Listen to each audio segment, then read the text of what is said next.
যে কোনো সম্পর্ক মানিয়ে নিতে পারলে সুন্দর হয়ে ওঠে। তবে খেয়াল রাখতে হবে মানিয়ে নেওয়া কিংবা কম্প্রোমাইজ করার বিষয়টা যেন একপাক্ষিক না হয়। একপাক্ষিক হলে সেটার ব্যবহারিক অর্থে কম্প্রোমাইজ থাকে না, সেটা তখন স্যাক্রিফাইস হয়ে যায়। একপাক্ষিক ত্যাগে মন মানসিকতা দিয়ে সম্পর্ক টিকানো যায় না কখনো। যখনই ত্যাগ করা কোনো কারণে বন্ধ হবে, বেশিরভাগ ক্ষেত্রে সম্পর্কটাও বন্ধ হয়ে যায়। কারণ অপর পাশের মানুষটা তখন ধরেই নেয় অন্য মানুষটা কেবল ত্যাগই করে যাবে।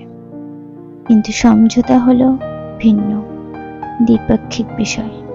এখানে দুজনেই দুজনের ভালোর জন্য কিছু বিষয়ে একমত হয়ে বৃত্তের কেন্দ্রের মতো এক বিন্দুতে এসে থামবে, আর সেই বিন্দুটির নাম হলো ভালোবাসা, বন্ধন।